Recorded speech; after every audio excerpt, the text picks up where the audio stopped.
Hello students, today we will further read about the chapter R environment and take some important topics. For example, biological magnification, 10% law, etc. Before reading about the 10% law, first of all we must know about flow of energy in an ecosystem. Everybody knows that the ultimate source of entire energy used by living organism is the sun. Second thing is there, in a community, each food chain in fact represents a stepwise transfer of food.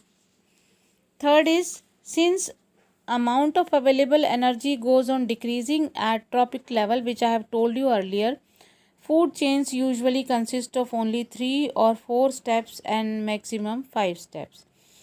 In an ecosystem, generally, the producers are maximum in number. As we move along the chain, the number of individuals at each tropic level decreases.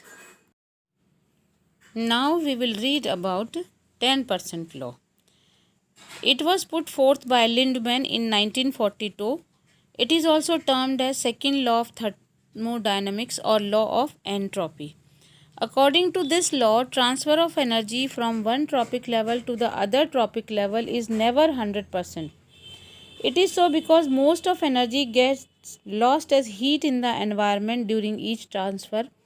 On an average, about 10% of energy is actually available to the next tropic level. Now about the 10% law. Here in this slide you can see the energy flow diagram which shows unidirectional flow of energy at different tropic levels in a food chain. Here you should note that useful energy goes on decreasing at each tropic level. Here you can see that during transfer of food energy from one tropic level to the next, only 10% is stored at higher tropic levels while remaining 90% is lost in respiration, digestion and transfer. In other words, the net productivity of the next higher tropic level shall be only 10% of the first one. You can easily understand the 10% law with the help of an example. On the screen you are seeing that suppose 1000 joules of solar energy falls on a piece of land having vegetation. Plants have about 1% efficiency, so that about 10 joules of energy is trapped by them to produce chemical or food energy. The remaining 990 joules would be lost to the environment.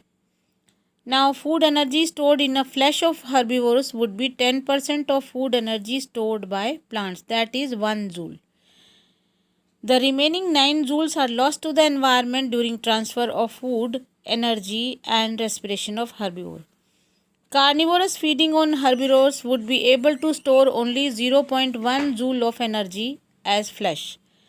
Higher level consumers, for example lion, tiger, eagle, are small in number because of the reduced energy available to them.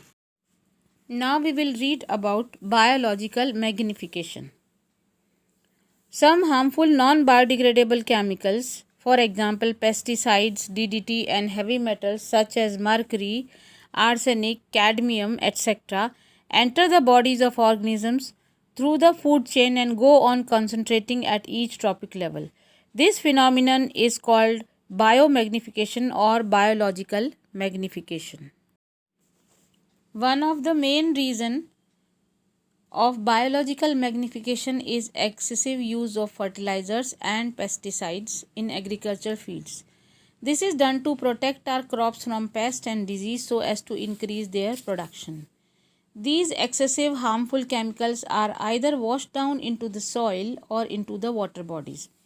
From the soil, these harmful chemicals are absorbed by the plants along with water and minerals. Similarly, from water bodies, these are taken up by the aquatic plants. In this way, they enter the food chain. Since these chemicals are non-biodegradable, these go on accumulating progressively at each tropic level.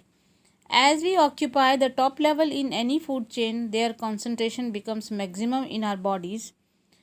Therefore, it affects us and other biotic components of the environment. As a result of biomagnification, varying amount of pesticides residues are present in our food grains, that is wheat, rice, vegetables, fruits, milk and milk products. Okay students, this is all for today, and in the next video we will read about the last topic, that is ozone layer.